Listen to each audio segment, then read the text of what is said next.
Welcome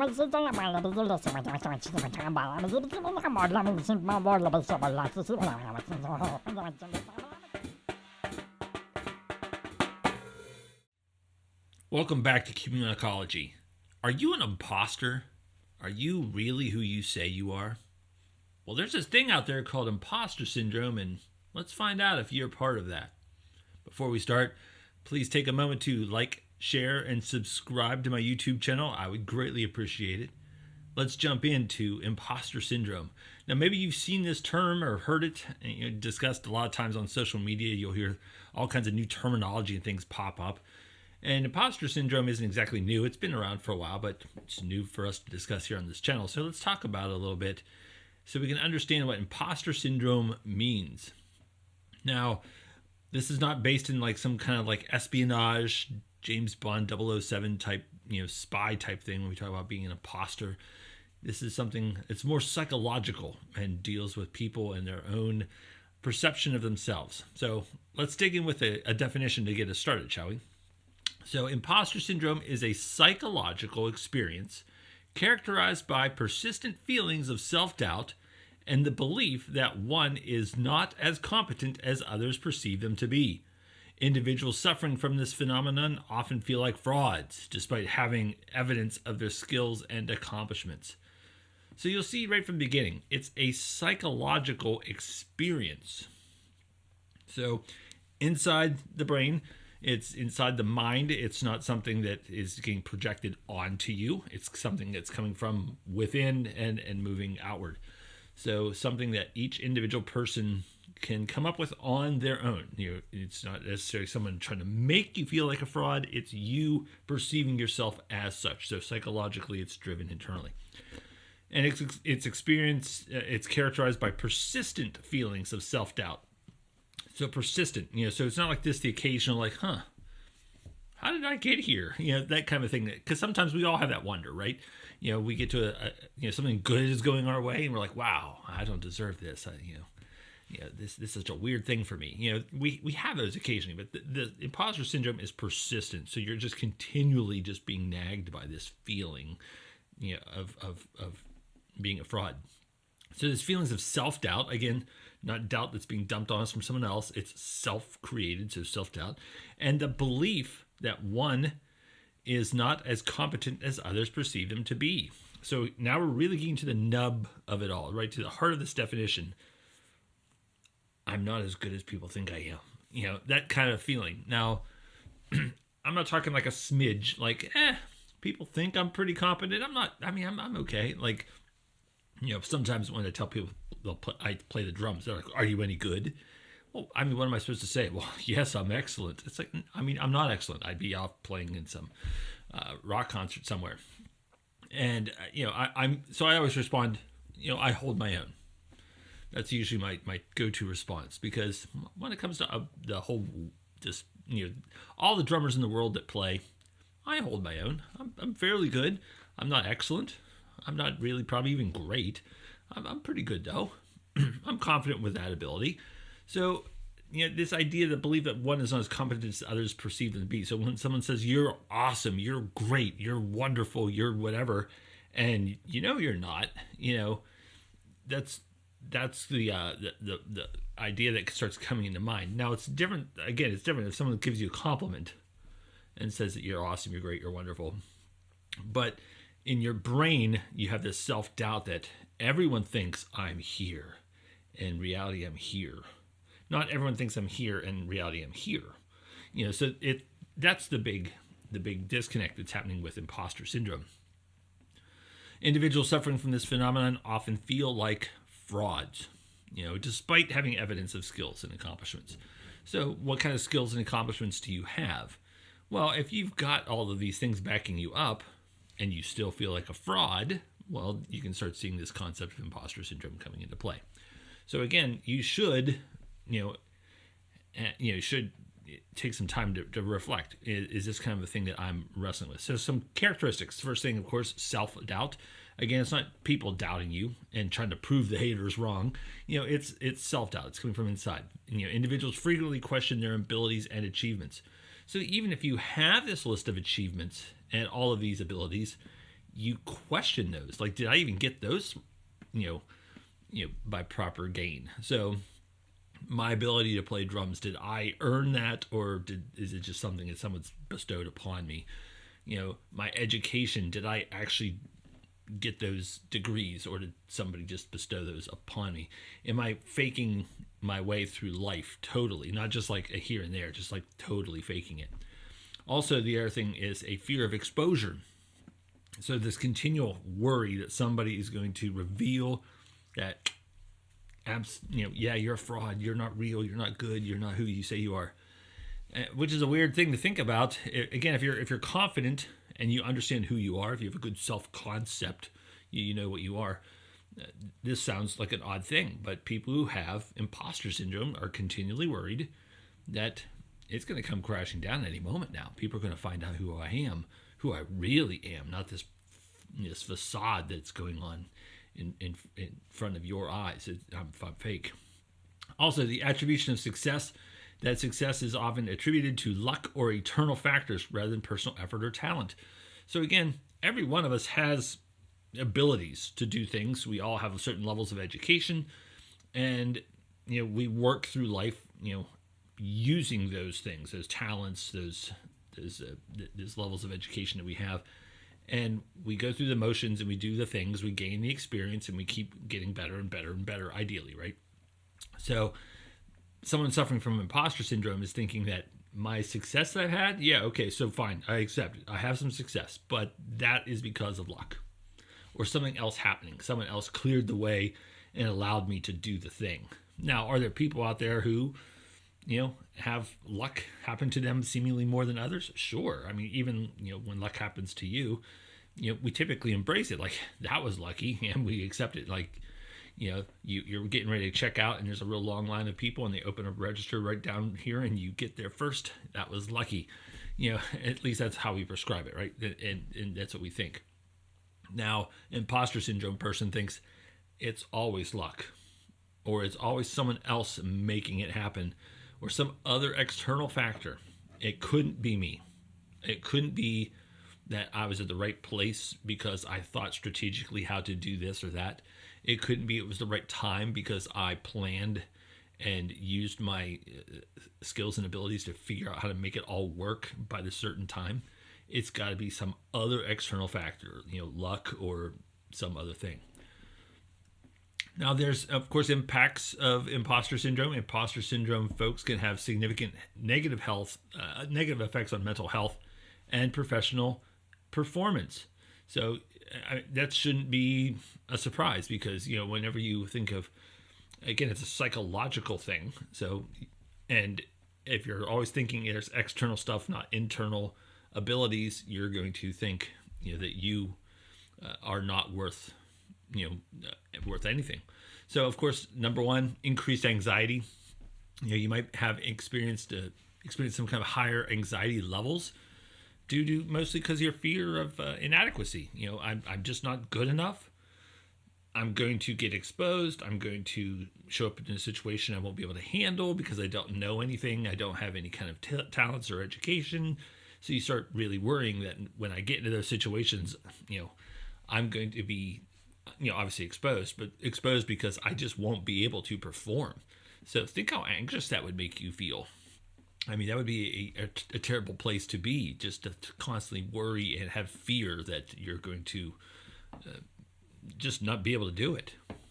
Now, of course, where people, who don't have this say, well, just suck it up and do it. Again, if you have imposter syndrome, you can't just suck it up and do it because, well, you don't have the ability to. So you can see where this would be debilitating for someone who has it. Also, low self-esteem, persistent feelings of fraudulence can lead to, of course, a diminished feelings of self-worth. Again, you think all the time that I am not good enough, and therefore I'm not a good person. Self-concept, we've talked before, self-concept is one of those things where, who am I? I am a professor, I am a man, all these things that I know that I am. You have those things, and then those are my concept. Now, self-esteem, how do I feel about those things? Am I a good professor? Am I a proper man? All these kind of things. And where I rank myself is what my self-esteem is. Well, again, if I think, this professor job, I just kind of lucked into it. I can't believe they actually gave me a PhD. Instead of saying I earned it and worked my tail off for it, it's like, I can't believe they actually gave me this PhD. I can't believe that somebody would actually let me be a professor, kind of thing. You can see the talk difference that would come, out from someone's mouth who's wrestling with this concept of imposter syndrome, instead of acknowledging, like, you know what, I earned this, and I'm pretty happy. I'm pretty proud. I did this. This is something I did. Well, that sounds too braggadocious. Well, it's even like, you know what, I still worked hard. I still deserved it. I deserve the degree because I did all the things that they said. Do X, Y, Z. I did X, Y, Z. They gave me the degree. So at the very least, I did my end of the bargain. They did their end of the bargain, and here I am. That's much more transactional. But somebody with low self-esteem, just like, I just don't deserve this. It's not real. It's not true. At any minute now, they're going to figure that out and take it from me. And that's a nightmare that sometimes people have. Also, you have the issue of burnout, and the pressure to perform perfectly can, ends up with either this feeling of perfectionism, and it eventually crashes with exhaustion and burnout. Because again, if I think I'm living a facade, I have a facade of a fake life that I'm better than who I am. If I truly think this, I'm dealing with imposter syndrome. I have to work my best, consistently working at 100% to make sure this fraud can keep going, so nobody exposes me. Think how exhausting that would be. I don't know about you, but I'm sure that when you go to work, you go to do the job. At the very least, I'm going to do what's required of me today. Now, if you're trying to improve your standing, or if you genuinely love your job, I'm sure you put in more effort. I love teaching. I love being a professor. I love talking with and working with students. So I work very hard to do that and deliver that well. Now, if you were thinking I have to be perfect, I don't try to be perfect. I tell my students, if I don't know something, we'll stop class and look it up. It's not like you're not going to embarrass me, because it's my chance to learn something. That's a cool thing. We're here so you can learn, but if I have to learn too, that's great. We're all learning. That's a wonderful thing. I don't feel embarrassed. I don't feel it as it's a mistake that if I don't know something, I've let the class down. So I don't have this level of perfection that I'm trying to achieve every day. That would be exhausting, to know every single bit of everything. There have been plenty of times when we've been wrestling with some hard texts. You're flipping through and there's just these words and terms and things. Some of them I haven't seen, since my doctoral program, a decade ago. And I'll see them and I'll say, what was that word? What does it mean? And the students are like, what does this word mean? I'm like, I don't remember. So let's look it up real quick. Open up Google, type it in. Oh, it means this, this, this. Okay, great. All right. And keep moving. I don't feel embarrassed by that, because I can't know everything. So that's probably one of the reasons I know I don't have imposter syndrome, because mistakes happen. It's cool with it. I don't have to chase perfection, so I don't worry about the burnout. So who gets affected by imposter syndrome? It's kind of an interesting thing to think about. And it's prevalent among high achievers and professionals and students. And it's one of those things that's actually quite prevalent. Approximately 70% of adults may experience imposter feelings at some point in their lives. 70% of adults. Now, I'll see this sometimes in students, especially students who are, now the arrogant ones who think, of course I'm here, I'm smart, I'm brilliant, I'm awesome. This is not an issue for them. It's sometimes the students who are first generation college students. They're the first one in their family to ever go to college. They feel like I just shouldn't be here. I'm the first one. And if they're painfully aware of that, and a lot of times families will put that kind of pressure on, you're the first person in our family to go to college, don't mess up, do us proud, that kind of a thing. Like that can weigh on somebody pretty heavily. And like they get to as soon as things start getting tough. That first week is awesome. The second week is pretty cool. By the third, fourth week, all of a sudden, all the assignments start coming due, and you're like, gads, maybe I don't belong here. What am I doing here? They're going to find out who I am. They're going to find out my family name, and they're going to kick me out. And so you can see how this kind of thing can happen. Or maybe you get promoted at work. You've been slaying, and you get a promotion. And then all of a sudden, you start realizing that the promotion may not be all that it was, made out to be. There's a lot of increased workload. A lot of people are now looking up to you. And you're like, I didn't really sign up for this. I didn't realize I just thought it was going to be a better title and pay. And now there's more work, and they're going to find out that I'm really not good at this and demote me or fire me. I mean, so you can, again, see how people might go through periods of this. So again, according to the study, 70% of adults, go through some imposter phase. It doesn't mean that you have full-blown imposter syndrome. It just means you go through some phase of it at some point in your life. Now, first identified, whenever this was first starting, it was in high achieving women, but over time, men and women can both have it from all kinds of various backgrounds. So it's not like, we're looking specifically at this one key demographic or two. It turns out like most people, again, when you look at 70%, that's most, but initially high achieving women were the ones, and you can see that because you move through our country's history and you have men predominantly in the workforce, women at home. All of a sudden, women move into the workforce, and then women start moving into higher level positions, and they're the first ones to do that kind of thing. You can kind of see they're the trailblazers, and now you can kind of see where they might have that kind of an issue of thinking, wow, do I belong here? So you can understand why initial studies focused on high achieving women. Now, some coping strategies, how to manage imposter syndrome when it comes knocking on your door. The first thing, of course, is to acknowledge your achievements. It's okay. Now, again, this isn't bragging. This is not going around with a chest full of medals, or anything like that. This is just telling everybody, telling yourself that, hey, I've done things. Like if you celebrate something, that's cool. That's fine. So you get, every spring we, in college we have commencement. And it's at one time where you're allowed to strut around a little bit. Look what I've done. Now, if you strut around during finals week, that's a mistake because you haven't finished yet. But, as soon as that commencement happens, you're allowed to strut. Just enjoy that day, celebrate it. And I see some students very quickly get rid of all their regalia. Like they wear it across the stage, and as soon as they say we're done, they take it all off because they just like, I want to get out of this stuff. It's like, that's your peacock plumage. Put it on and strut a bit, and take the pictures with grandma. She's super proud of you. Acknowledge that it's a time of celebration. Enjoy that moment. So you're allowed to do that. So, and then if you get promoted, if you get a raise, if you do some other milestone, even if you do something that you've been working at and forget, like, oh yeah, that's right, I worked really hard to do this.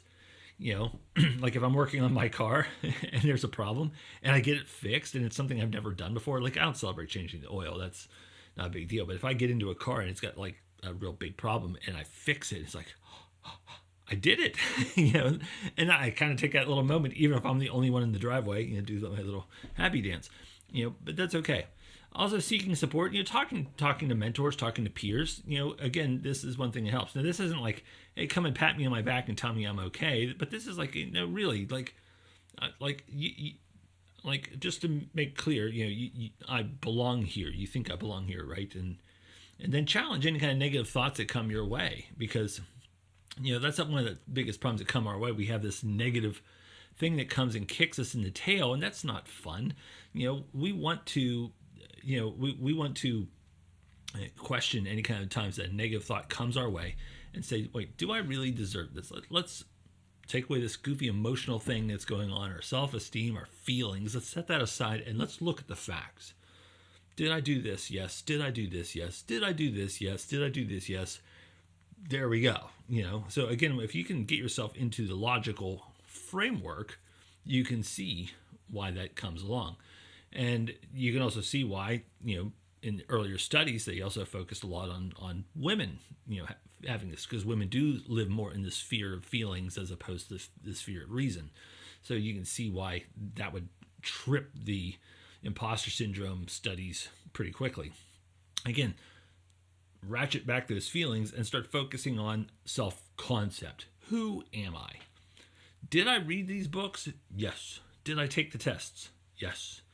Did I write the papers? Oh, yes. I did those things. I checked off those boxes, and they put the funny hat on me. And there we go. I mean, so I've done the things. I earned it. Did I pick up the drumsticks? Yes. Did I start playing, and did I play and put in hours and stupid numbers of hours to play and perform in front of people? Yes. It's mine. I earned that. It's not a matter of faking it. I earned it. I actually had to go through rigorous work to earn it. So think your way through those things. Don't feel. Think your way through those things. Because at the end of the day, if you want to have any kind of personal growth, any kind of professional growth, any kind of relational growth, you need to make sure that you're not falling victim to this. Now, as I've kind of said before, you don't want to swing the pendulum the whole other way and become an insufferable, prideful braggart who's constantly telling everybody how great and awesome and wonderful you are. That's going to drive people insane, But being grounded, again, that self-concept, knowing who I am, is critical, because if you know who you are, and honestly know who you are, that gives you a good, safe place to be. Like I was talking about with being a drummer. Like, I am not the best drummer in the world. I'm not even close. And I know that. And I'm comfortable with that. I'm not lousy, but I'm not the greatest. I hold my own, as I said. So when it comes to lots of things, am I the best professor in the world? I doubt it.